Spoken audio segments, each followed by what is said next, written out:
लालू यादव किसको परिवार से निकाल रहे हैं, किसको परिवार में रख रहे हैं, इससे बिहार का क्या लेना देना है। लालू यादव ने क्या कहा है कि कोई यादव समाज का काबिल आदमी है उसको हम नेता बना देंगे। लालू यादव तो आज भी यही चाहते हैं कि तेजस्वी यादव ही बिहार के नेता बने।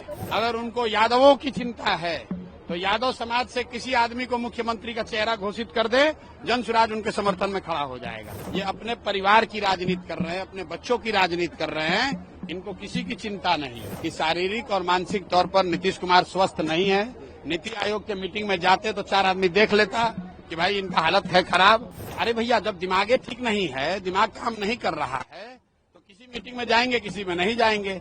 नवंबर में बिहार का निजाम बदलने वाला है, नया व्यक्ति मुख्यमंत्री बनने वाला है। ऐसा है, लालू यादव किसको परिवार से निकाल रहे हैं, किसको परिवार में रख रहे हैं, इससे बिहार का क्या लेना देना है।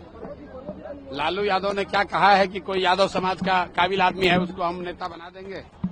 लालू यादव तो आज भी यही चाहते हैं कि तेजस्वी यादव ही बिहार के नेता बने। हम लोग तो जन स्वराज में हमने ओपन कहा है कि राजद की ओर से लालू जी ये कह दें कि अगर वो जात की बात करते हैं, छोड़िए पूरा बिहार का बात, अगर उनको यादवों की चिंता है तो यादव समाज से किसी आदमी को मुख्यमंत्री का चेहरा घोषित कर दे, जन स्वराज उनके समर्थन में खड़ा हो जाएगा। खड़ा होकर दिखाइए। अरे ये जात की बात करने वाले जो नेता है, ये जात की राजनीति नहीं कर रहे हैं, ये अपने परिवार की राजनीति कर रहे हैं, अपने बच्चों की राजनीति कर रहे हैं। इनको किसी की चिंता नहीं है।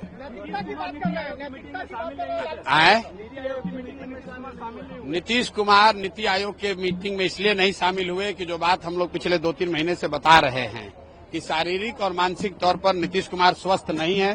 नीति आयोग के मीटिंग में जाते तो 4 आदमी देख लेता कि भाई इनका हालत है खराब। तो इसीलिए उनको ढांक तोप के उनके अफसर और 4 चाटुकार मंत्री उनको यहाँ पर रखे हैं, सुरक्षा के घेरे में रखे हुए हैं।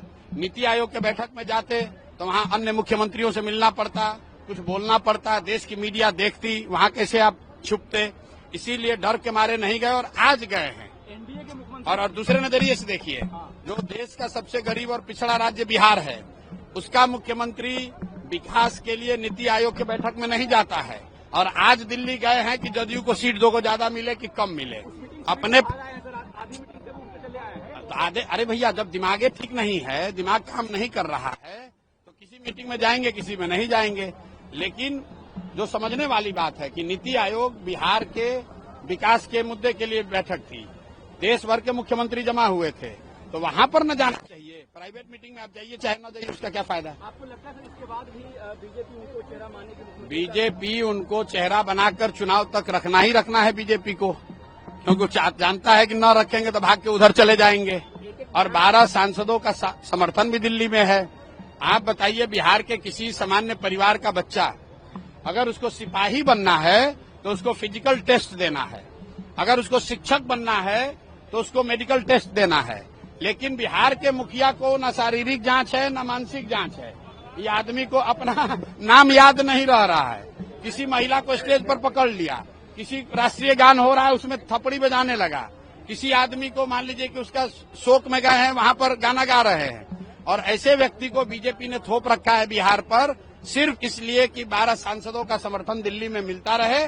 और बिहार की जनता, बिहार के युवा का जो होना है हो, उससे उनको कोई मतलब नहीं है। इसीलिए आप देख रहे हैं कि यहाँ लोगों से हमने पूछा कि मोदी के कहने पर वोट दोगे, तो लोगों ने क्या कहा बताइए। लोगों ने क्या कहा?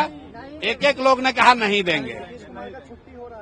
तो भैया अब छुट्टी हो रहा है कि नहीं, आप जाके लोगों से पूछिए।